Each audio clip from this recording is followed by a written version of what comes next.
Before you place your next trade, you need to hear this. There's a moment that happens to every trader. You're watching the screen, the numbers are dancing, and suddenly your heart starts beating faster. Your palms get sweaty. Your finger hovers over the buy button, and something deep inside your chest whispers urgently, "Do something. Do anything. Just don't sit there." You felt that panic. The chart moves against you, and your brain insists that waiting is dangerous, that action equals safety, that movement means progress. But here's what nobody tells you about that moment, that whisper in your chest, that urgent need to act. That's not your trading instinct talking. That's your survival system overriding your decision-making process. Every trader wants control. We crave certainty in an uncertain world. We study charts, memorize patterns, and convince ourselves that if we just work hard enough, we can predict what happens next. But control is what destroys them. The harder you grip, the more the market slips through your fingers like water. Today you'll finally understand why your brain trades against you. Why the very emotions that kept your ancestors alive are quietly sabotaging your account balance. And most importantly, how the greatest investors in history learned to work with their psychology instead of fighting it. Warren Buffett once said something that shook the investment world to its core. He claimed that success in investing doesn't correlate with intelligence, that once you have ordinary smarts, what separates winners from losers isn't strategy, isn't analysis, isn't even luck, it's temperament. The ability to manage the urges that get other people into trouble. Think about that for a moment. The Oracle of Omaha, worth over $100 billion, is telling you that your emotional control matters more than your IQ, more than your technical knowledge, more than your ability to read financial statements or predict market trends. But why? What is it about human emotion that makes it so powerful in determining financial outcomes? The answer lies in a hidden loop that plays out in your mind thousands of times every day. It's a cycle so automatic, so deeply embedded in your neural wiring that most people never even notice it happening. Yet this invisible pattern determines whether you build wealth or watch it disappear. Picture this scenario. You see a stock rising. Everyone's talking about it. Your social media feed is full of success stories. The fear of missing out creeps in slowly, then suddenly explodes into urgency. You buy near the top because waiting feels impossible. Then the price drops. Stress sets in. You sell at a loss to stop the pain. Sound familiar? This isn't your fault. You're not weak. You're not broken. Your brain is just wired for survival, not for trading. 10,000 years ago, hesitation could mean death. When our ancestors heard rustling in the bushes, they didn't stop to analyze whether it was wind or a potential threat. They acted first and asked questions later. Those who paused to think often didn't live long enough to pass on their genes. That same system lives inside you today. Your amygdala, the brain's alarm center, can't tell the difference between a sudden threat and a falling stock price. Both trigger the same cascade of stress hormones. Both prime your system to move fast and think later. But here's where it gets interesting. The financial markets are specifically designed to stimulate these ancient survival instincts. Every flash of red on your screen triggers fight or flight. Every sudden price movement activates the same neural pathways that once helped humans respond to danger. You're not trading against other people. You're trading against 10,000 years of evolution. When you feel that urge to act, to do something, anything, to regain control, you're experiencing what neuroscientists call an amygdala override. Your emotional brain takes over from your rational mind. Logic shuts down. Planning disappears. All that remains is the strong urge to escape discomfort. This is why smart people make poor trades. This is why doctors, lawyers, and engineers, brilliant in their own fields, consistently lose money in markets. Intelligence becomes irrelevant when your survival system is in control. Now, pause for a moment and think about your own trading. How many times have you made a decision you later regretted? How often have you bought high and sold low even though you knew better? How frequently have you broken your own rules in moments of stress or excitement? You're not alone. Research shows that the average investor consistently underperforms the market, not because they lack information or intelligence, but because they can't control their emotional reactions to price movements. The most successful traders in history understood this fundamental truth. They realized that the market isn't just numbers on a screen. It's a massive psychological arena where emotions are constantly being used against rational decision-making. Warren Buffett never made an emotional investment decision. Neither did his longtime partner Charlie Munger. At their 2023 annual meeting, Both men confirmed they had never, in decades of investing, allowed feelings to drive their choices. Not once. How is that possible? How do you turn off emotions that evolution spent millennia perfecting? The answer might surprise you. You don't turn them off. You learn to recognize them, understand them, and work with them instead of against them. Consider what happens in your brain when you see a price chart. Visual information travels from your eyes to your thalamus, then splits into two pathways. The first goes directly to your amygdala, triggering an immediate emotional response. The second takes a longer route to your prefrontal cortex, where rational analysis happens. The emotional pathway is faster. It's designed to be. In survival situations, speed matters more than accuracy. But in trading, this speed advantage becomes a liability. You feel fear or greed before you can think clearly about what's actually happening. The moment you notice the impulse, you've already gained control. That recognition, that split second of awareness between feeling and action, is where wealth is made or lost. It's the space between stimulus and response where freedom lives. Think of a chess grandmaster facing a complex position. They feel the same urge as you do, the desire to move quickly, to relieve tension, to do something rather than nothing, but they've trained themselves to pause, to breathe, to let the emotional wave pass before making their move. This isn't about suppressing emotion. Suppression doesn't work. It's about creating space between what you feel and what you do. Your brain is constantly generating thoughts and feelings about the market. Most of them are noise, evolutionary static left over from a world that no longer exists. The skill isn't in stopping these thoughts. It's in not automatically obeying them. So how do you trade when your instincts want to destroy you? The answer begins with understanding that there are actually two different traders living inside your head. One is reactive, emotional, and focused on immediate relief from discomfort. The other is strategic, patient, and focused on long-term outcomes. Most people never realize they have a choice about which trader they listen to. They assume that whatever thought or feeling arises must be followed. But that's like believing you have to eat every piece of food you see just because you notice it. Take a breath, because what comes next might change how you see the market forever. The greatest discovery in modern neuroscience is neuroplasticity. Your brain can rewire itself.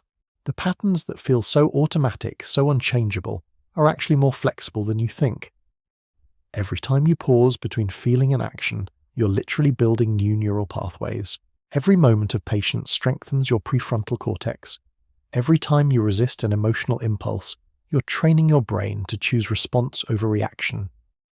But this training doesn't happen overnight. It's not a switch you flip. It's a skill you develop, one decision at a time, one trade at a time, one moment of awareness at a time. The traders who master this skill don't become emotionless robots.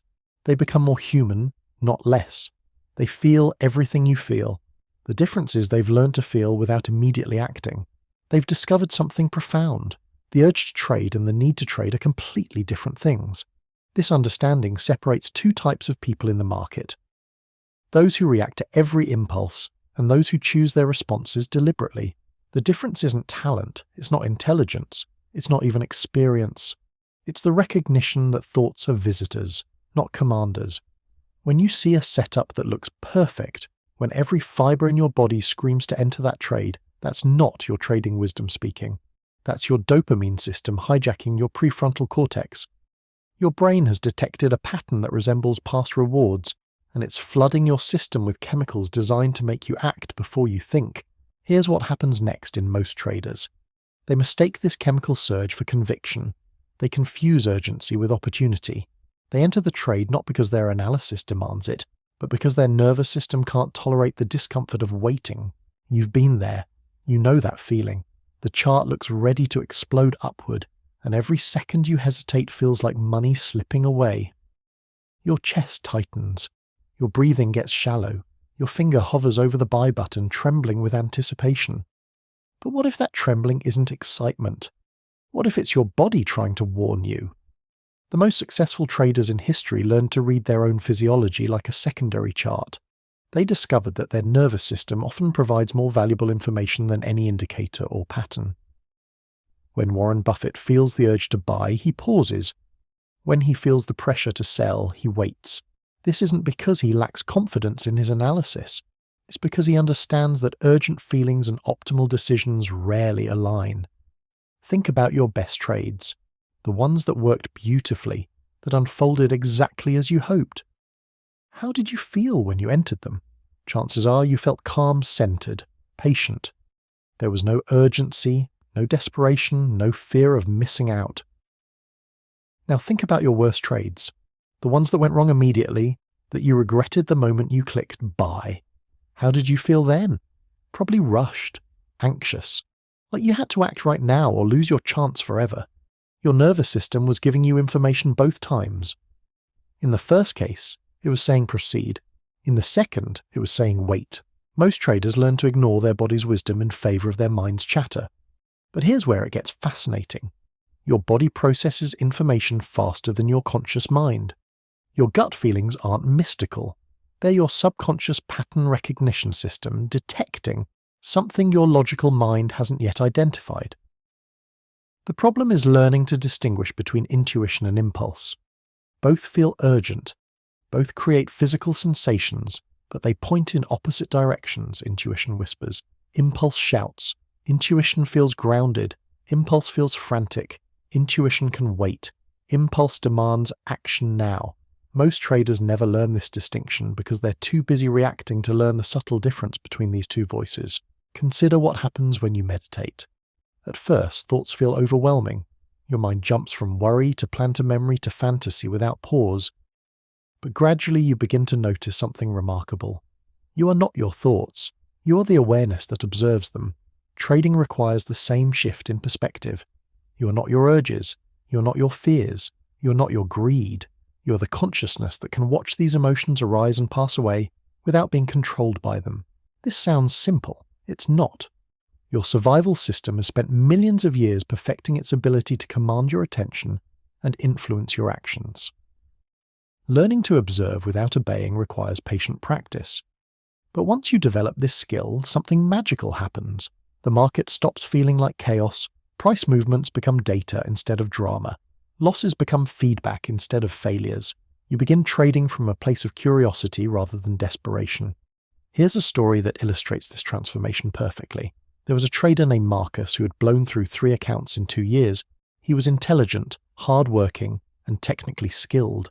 He could read charts better than most professionals. But every time he sat down to trade, his emotions took control. He would plan perfect entries during market hours when he couldn't trade. But the moment he had access to his platform, discipline evaporated. He chased moves that had already happened. He held losers too long and cut winners too short. He knew what to do, but couldn't make himself do it. One day, after another significant loss, Marcus decided to try something different. Instead of analyzing what went wrong with his strategy, he began studying what happened in his body before he made bad decisions. He discovered a pattern. Every poor trade was preceded by a specific physical sensation. His shoulders would tense, his breathing would become shallow, his jaw would clench. These changes happened seconds before he even realized he wanted to enter a trade. So Marcus began an experiment. Whenever he noticed these physical warning signs, he would step away from his computer for 60 seconds, not to think about the trade, not to analyze the setup, just to breathe and let his nervous system reset. At first, this felt impossible. The fear of missing opportunities was overwhelming. But gradually something shifted. He began to notice that most of the setups he walked away from either failed or offered better entries later. His hit rate didn't improve immediately, but his risk management became flawless.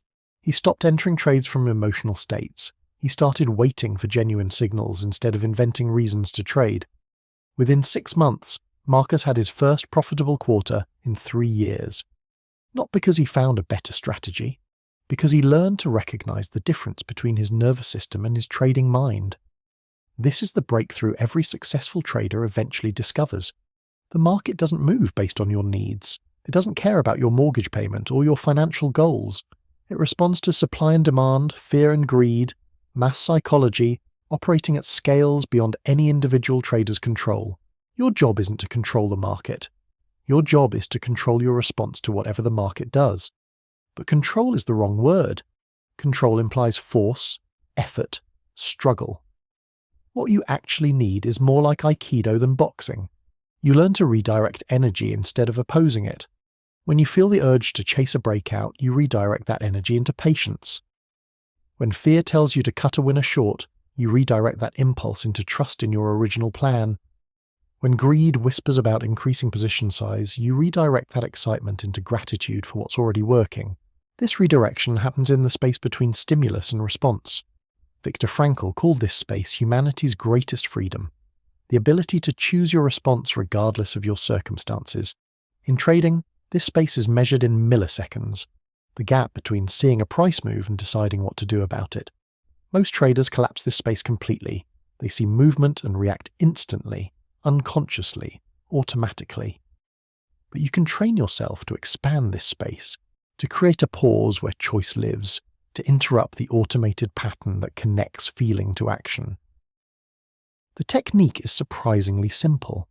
When you notice an urge to trade, take 3 slow breaths before doing anything. Not to calm yourself down, not to think more clearly, just to create space between impulse and action. This tiny pause gives your prefrontal cortex time to come online. It allows rational analysis to catch up with emotional reaction. It transforms you from a reactive decision maker into the author of your choices. Most traders resist this practice because it feels like it will slow them down. They worry about missing opportunities while they're breathing.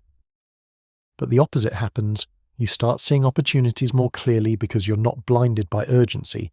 Speed in trading isn't about how fast you can click buttons. It's about how quickly you can recognize high-probability situations and how patiently you can wait for them to develop. The fastest traders are often the most patient ones. They move decisively when conditions align and sit perfectly still when they don't. This patience isn't passive. It's active waiting, like a cat watching a mouse hole. Alert, ready, but not anxious. Present without being reactive. Professional traders call this state flow. Athletes call it being in the zone. Psychologists call it optimal experience. The labels don't matter. What matters is learning to access this state consistently. In flow, trading becomes effortless. You're not struggling against the market or battling yourself. You're simply responding appropriately to whatever information the market provides. Decisions feel obvious. Timing feels natural. Risk management happens automatically. But flow isn't something you can force. It emerges when you stop trying to control outcomes and start focusing on process. When you stop measuring success by individual trades and start measuring it by consistency of execution. Think about learning to drive. At first, every action required conscious attention. Check mirrors, signal, look over shoulder, press gas pedal, turn steering wheel.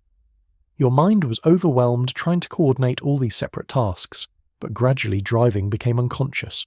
Your hands found the steering wheel automatically. Your foot knew how much pressure to apply to the pedals. You could navigate complex traffic while having a conversation or listening to music. Trading follows the same progression. Initially, every decision feels monumental. Should I enter here? How much should I risk? Where should I place my stop?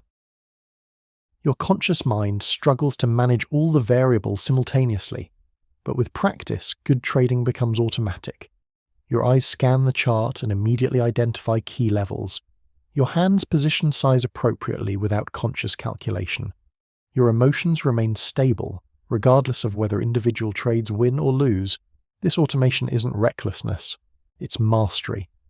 The difference between a beginning driver who follows rules rigidly and an experienced driver who responds fluidly to changing conditions.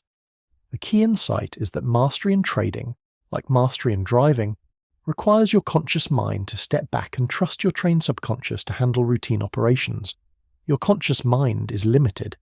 It can only process a few pieces of information simultaneously. But your subconscious can integrate thousands of variables instantaneously. It can recognize patterns your logical mind would need minutes to analyze. The problem is that your subconscious has been trained by evolution to prioritize survival over success. It's constantly scanning for threats and opportunities based on ancient programming that doesn't serve modern financial markets. So, you need to retrain it. You need to teach your subconscious mind to recognize profitable patterns instead of just dangerous ones. This retraining happens through repetition, through consistent exposure to correct decision-making processes. Every time you pause before acting, you're training your subconscious to value patience. Every time you stick to your plan despite emotions, you're programming better automatic responses. Every time you cut losses quickly, you're rewiring your internal response system. This process takes time, months or years, depending on how consistently you practice. But eventually your automatic responses begin serving your trading goals instead of sabotaging them. You start feeling uncomfortable when you're about to make poor decisions. Your body begins signaling you before your mind recognizes danger. Your intuition starts guiding you toward high probability setups. This transformation doesn't happen through studying more strategies or learning new indicators. It happens through becoming intimate with your own psychology and gradually reshaping your automatic responses. The transformation isn't dramatic. It happens quietly, like dawn breaking over water. You don't wake up one morning suddenly immune to fear or greed.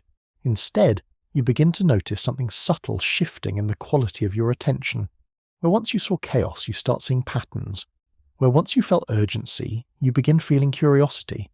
The same charts that used to trigger panic now invite investigation. This shift marks the beginning of what psychologists call cognitive reappraisal. Your brain starts interpreting the same stimuli differently. A red candle stops meaning danger and starts meaning information. A gap up stops triggering FOMO and starts suggesting caution. But here's what makes this process so challenging. Your old patterns don't disappear. They lurk beneath the surface, waiting for moments of stress or fatigue to reassert control. The neural pathways carved by thousands of emotional trades don't vanish overnight. Think of it like this. Imagine your mind as a mountain with water flowing down its slopes. For years, that water has carved deep channels representing your automatic responses. Fear flows down the stress channel. Greed rushes down the impulse pathway. These channels get deeper with each use. Creating new responses is like digging new channels while water is still flowing. It requires persistent effort, conscious redirection, and patience with the process. The old channels will always be there, ready to capture any water that strays from your intended path. This is why successful traders develop what they call situational awareness. They become students of their own psychology, constantly monitoring which channel their thoughts are flowing down. When Warren Buffett sits down to evaluate an investment, he's not just analyzing the company. He's analyzing himself. He's checking which version of his mind is making the assessment. Is this the patient, rational Buffett speaking? Or is this the ego-driven Buffett who wants to be right? This internal monitoring isn't paranoia. It's wisdom born from decades of watching smart people make costly decisions because they trusted their first impulse instead of their second thought. Your first thought is usually your conditioning speaking. Your second thought is where choice begins. Most traders never discover this because they're moving too fast to notice the difference. They feel an impulse and act on it immediately, never pausing to ask whether that impulse serves their long-term interests. But what happens when you slow down enough to catch your thoughts before they become actions? You discover something remarkable. Most of your trading impulses aren't actually about trading. They're about something deeper, the need to feel productive, the desire to be right, the fear of being left out, the addiction to stimulation. These psychological needs are completely valid. They're part of being human. But they have nothing to do with profitable trading. In fact, they actively oppose it. Profitable trading requires you to be comfortable with inaction, to find satisfaction in patience, to measure success by process rather than outcome. These requirements conflict with basic human psychology. You have to train yourself to find excitement in waiting, to feel productive while doing nothing, to experience satisfaction from avoiding trades rather than taking them. This training happens gradually, through small moments of choosing differently. Each time you pause instead of reacting, you're literally rewiring your brain. Each moment of patience strengthens your ability to wait longer next time. Neuroscientists call this neuroplasticity. Your brain's ability to form new connections and strengthen existing ones based on repeated patterns of thought and behavior. The pathways you use most become highways. The ones you ignore become overgrown trails. If you repeatedly choose patience over impulsivity, patience becomes easier. If you consistently prioritize process over outcome, process-focused thinking becomes automatic. Your brain adapts to support whatever patterns you reinforce most consistently. But here's the crucial insight. This rewiring doesn't happen through willpower. Willpower is a finite resource that gets depleted throughout the day. Trying to force yourself to be patient when every fiber of your being wants to act is like holding your breath underwater. You can do it for a while, but eventually you'll gasp for air. Sustainable change happens through what psychologists call environmental design. You structure your trading environment to make good decisions easier and bad decisions harder. Professional traders understand this intuitively. They remove the ability to make impulsive decisions by creating systematic barriers between impulse and action. They might require themselves to write down 3 reasons for entering any trade, or they might implement a mandatory pause between identifying a setup and executing it. These aren't signs of weakness, they're acknowledgements of human psychology. Even the most disciplined traders know that in moments of high emotion, their rational mind might not be in control. Consider how airlines approach safety. They don't rely on pilots to be perfect under pressure. They create checklists, protocols, and redundant safeguards that work even when human judgment fails. The most successful traders apply the same philosophy to their decision-making process. They create what researchers call implementation intentions, if-then statements that predetermine their responses to common situations. If I feel the urge to chase a breakout, then I will wait 60 seconds and reassess. If I'm tempted to increase position size after a win, then I will review my risk management rules first. These predetermined responses bypass the emotional decision-making process entirely. You're not trying to be rational in the heat of the moment. You're following a plan you made when your mind was clear. This approach works because it acknowledges a fundamental truth about human psychology. We're not consistently rational beings who occasionally act emotionally. We're emotional beings who can sometimes access rationality under the right conditions. The key is creating those conditions deliberately rather than hoping they'll occur naturally. Think about meditation teachers. They don't tell students to stop having thoughts. They teach them to notice thoughts without being controlled by them, to observe the arising and passing of mental phenomena without immediately acting on every impulse. Trading requires the same skill. You can't stop yourself from feeling fear when prices drop or excitement when they surge, but you can learn to feel these emotions fully while still choosing your actions consciously. This is the difference between suppression and regulation. Suppression tries to eliminate unwanted emotions. Regulation accepts them but manages the behavioral response. Research consistently shows that regulation is more effective and sustainable than suppression. When you suppress fear, it tends to leak out in other ways. You might avoid taking any trades, even good ones. When you regulate fear, you can acknowledge it while still executing your plan. The fear becomes information rather than instruction. Many traders think emotional regulation means becoming emotionally numb. They imagine successful traders as robotic figures who feel nothing as they execute trade after trade with mechanical precision. But this image is completely wrong.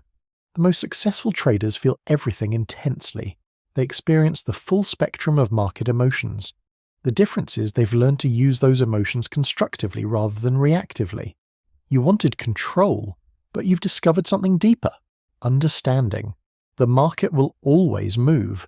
Prices will rise and fall, charts will flash red and green, but you no longer have to be moved by them. You've learned the greatest secret in trading. The battle isn't on the screen, it's in your mind, and now you know how to win it.